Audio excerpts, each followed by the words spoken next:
Adveniente conditor nostras preces confletibus. En el nombre del Padre, y del Hijo, y del Espíritu Santo. Amén.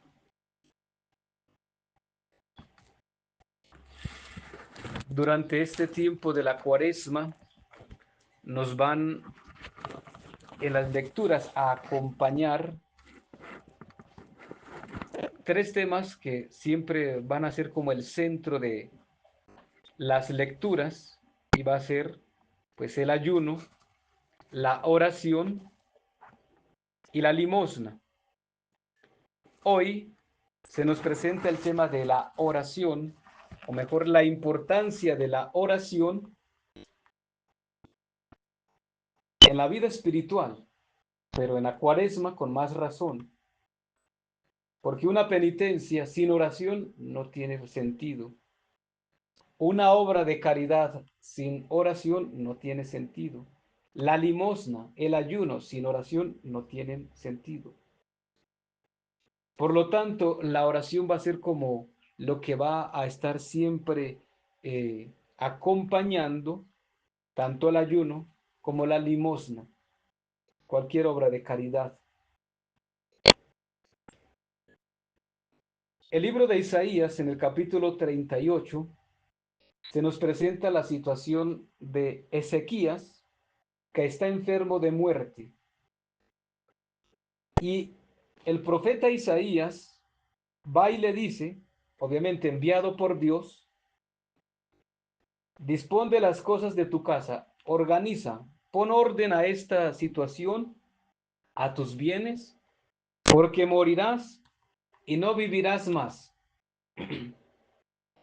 Solamente Ezequías, que tiene esta oportunidad de saber cuándo se va a morir, puede arreglar su vida, las cosas, su familia.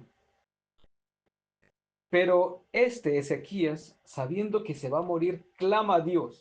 Dice el texto: volvió su rostro a la pared y oró al Señor diciendo. Entonces es el tema de la oración. Este clama a Dios, clama misericordia. Y más adelante el texto dice: y derramó lágrimas abundantes. Ezequías derramó lágrimas abundantes.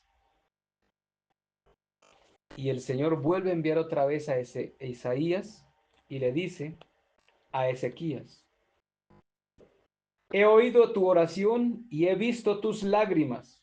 He aquí que te daré 15 años más de vida y te libraré del poder de los asirios, a ti y a esa ciudad, es decir, Jerusalén, donde él vivía, y te protegeré.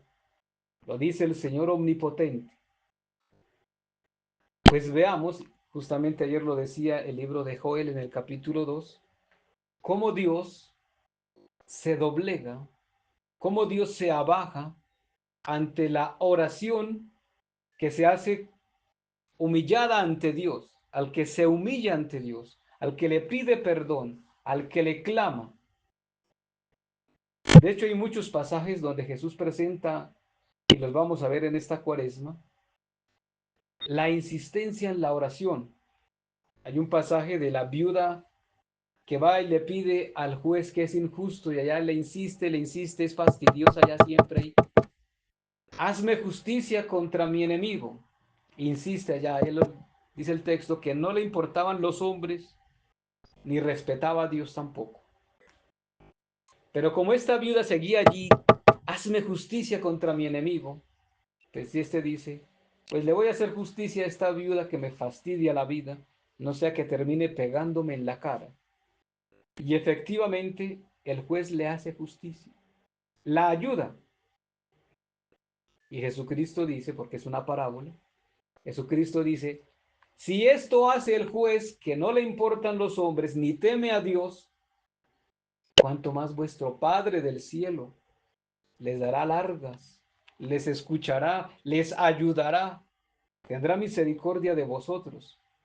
Pues ese es Dios, al que le insistimos, le pedimos con un corazón humilde, humillado ante Él, y Él no se escucha. Hoy, con Ezequías, no solamente le perdonó la vida o no murió cuando el Señor ya había determinado que muriera, sino que al ver su corazón tan dolido, sus lágrimas, sus oraciones, pues le da 15 años más de vida y también dice, y te libraré del poder de los asirios. Y no solamente a ti, sino a toda la ciudad. De ahí la importancia de,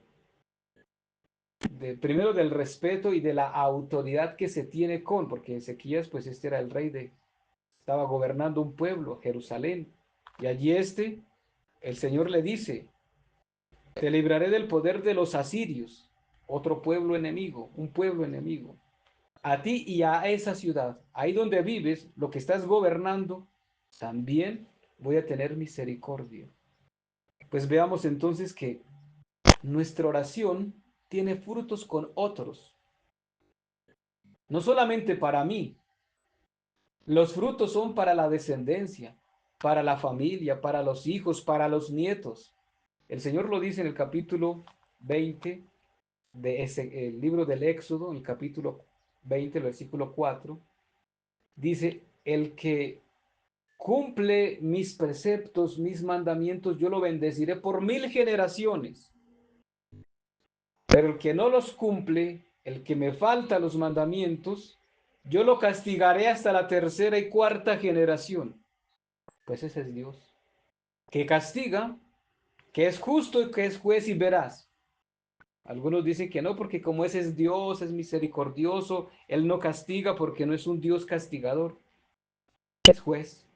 Él es justo, es veraz, sí es misericordioso, pero con el que le clama misericordia a Dios, con el que se le humilla a Dios, con el que se abaja a Dios, con el que lo reconoce como su Dios, su Señor. Es que el caso del Evangelio de hoy, Mateo 8, que es el centurión, que va y le dice a Jesús, dice, le rogó diciendo, Señor, tengo un criado postrado en cama paralítico y sufre mucho. Este va y le ruega. Tiene un cargo militar alto, es un centurión, es un soldado, un general, pero ha escuchado de Jesús que cura, que sana y le pide por uno de los suyos, por un criado. Pero basta que lo digas de palabra, es la fe. Porque una oración sin fe, pues se convierte como en un monólogo. A veces lamentablemente caemos en eso con el rosario, con algunas oraciones que ya de memoria las sabemos. Y estamos rezando, Ave María, gracia plena, Dominus tecum, benedicta tui mulieribus. Hay una araña caminando por allá y distraídos, distraídos. Se convierte en un monólogo. Palabras, palabras, palabras. Pero si no va desde el corazón, pues se va perdiendo el fruto de esa oración, se va perdiendo la gracia que recibimos con esa oración. Entonces, la oración tiene que ser con fe y tiene que ser desde el corazón. Este centurión tenía fe en Jesús, le clamó y le pidió a Jesús. Basta que lo digas de palabra, no tienes que ir hasta allá. Solo dilo de palabra, porque yo tengo algunos que también están bajo mi mando y les digo a este, haga esto y lo hace, vaya y va. Si yo que tengo soldados a mis órdenes y me obedecen, pues solamente dilo tú de palabra, mi criado quedará sano. De ahí las palabras que decimos en la Santa Misa. Dominus non sum dignus, Señor, yo no soy digno de que entres en mi casa, mas di una palabra, por tu palabra, mi criado sanará. Creer, tener fe en el poder de Dios, en el poder de Cristo, que nos lo puede dar todo, que nos puede curar, que nos puede aliviar, pues eso es obviamente, primero la fe y segundo desde la oración con fe. Pero esa oración tiene que ser insistente, insistente. No solamente de una vez y se cansó, ya no más oración. Ya me cansé, no. La oración tiene que ser perseverante, insistente y con fe, con mucha fe. Pues también veamos entonces que hay algunas oraciones modelo, justamente, que ahí diferenciamos entre rezar y orar. Jesucristo nos dejó una oración modelo para orarle al Padre Celestial, el Padre nuestro. Entonces, los discípulos, cuando ven que Juan enseñaba a los suyos a ayunar, enseñaba a los suyos a orar, los discípulos de Jesús le dicen: Jesús, enséñanos a orar como también Juan enseñó a los suyos. Y Jesús les dice: cuando ustedes vayan a orar, cuando vayan a rezar, digan: Padre nuestro que estás en el cielo, y toda la oración que está allí. Hay oraciones modelos que ya están hechas y que obviamente tienen su poder, su gracia, frutos espirituales. Hablando de la oración del Padre Nuestro, tiene frutos, tiene gracias, tiene tanto poder que el diablo la detesta. Y más si se dice en latín. Porque si hay algo que el diablo detesta es, primero, el latín, y segundo, la oración del Padre Nuestro. Casi que es un exorcismo porque se está dirigiendo directamente al Padre, se está rechazando al diablo, se está rechazando al maligno, la tentación, el pecado, al maligno. Pues la oración del Padre Nuestro, que si pudiéramos desglosarla, y más adelante justamente en esta cuaresma se nos va a presentar ese texto por medio del Evangelio de Mateo, donde está la oración modelo por excelencia, y vamos allí a ver justamente esas peticiones que tiene el Padre Nuestro, que son 7. Pues el Padre Nuestro es una oración modelo. El Ave María también es una oración modelo y por eso la recitamos muchas veces. También hay otras oraciones como el credo. Son oraciones que profesamos nuestra fe, el credo, y esa oración nos ayuda a entender un poco más allá todo el misterio de lo que creemos, todo el contenido teológico que tiene esta oración o esta profesión de fe. Con la oración del credo, y habrán otras oraciones. Al final de la misa, por ejemplo, rezamos el San Miguel Arcángel, jaculatorias del Sagrado Corazón de Jesús por las benditas almas del purgatorio, invocando a la Virgen María, a los santos, etcétera, pues son armas que nosotros tenemos para ahuyentar al maligno, para ahuyentar el pecado, la tentación. Y pues ayer lo explicaba un poco, pero el tema del orar, orar es hablar con Dios. Moisés lo hacía como quien habla con un amigo y le cuenta sus cosas personales, sus tristezas, sus alegrías, le da gracias a Dios. Pues es una forma de orar con el corazón ante todo, sabiendo que Dios le escucha, sabiendo que Dios está ahí.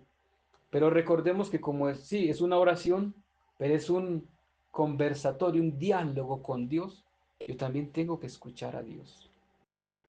Porque la oración no es palabras, palabras, palabras, muchas palabras como los fariseos. Y Cristo por eso los critica tanto. El capítulo 6 de Mateo, que ayer una parte de eso se reflexionaba, y dice: cuando vayan a orar no hagan como los fariseos que por decir muchas palabras piensan que los van a escuchar más.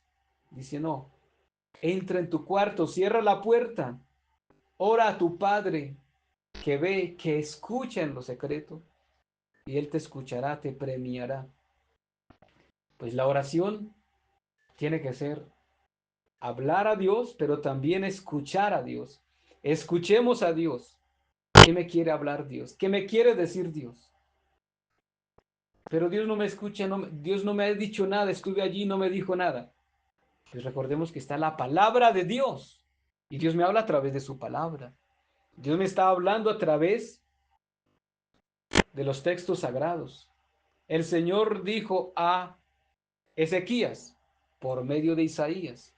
Hoy el Señor también nos habla en la predicación por medio del sacerdote, en cualquier predicación, leyendo la palabra de Dios en el grupo de oración. Ahí el Señor nos está hablando también y nos está dando un mensaje. Es Dios hablando. Pero hay que meditar esa palabra, hay que meditar ese texto, hay que meditar lo que Dios nos dice, pero en el silencio.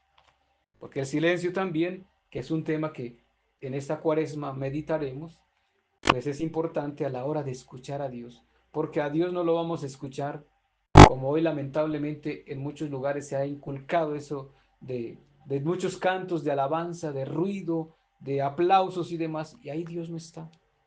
Dios no lo vamos a escuchar en ese bullicio. A Dios lo vamos a escuchar es en el silencio. Yo le hablo a Dios, pero también escucho a Dios. Y cuando leo la palabra de Dios, la medito en el silencio. ¿Qué me quieres decir, Señor, por medio de tu palabra? Como lo decía el profeta Samuel, habla, Señor, que tu siervo escuche. Escuchemos a Dios, pero escuchémoslo en la oración, en el silencio y con fe. Pues que esta cuaresma sea una época, un tiempo para orar a Dios, para escuchar a Dios y escuchándole le obedezcamos también a Dios. En el nombre del Padre y del Hijo y del Espíritu Santo. Amén. In hoc sacro jejunio, Vacant Praetorium. quadragenario, Cor tuum regnavit, scrutator O Maria.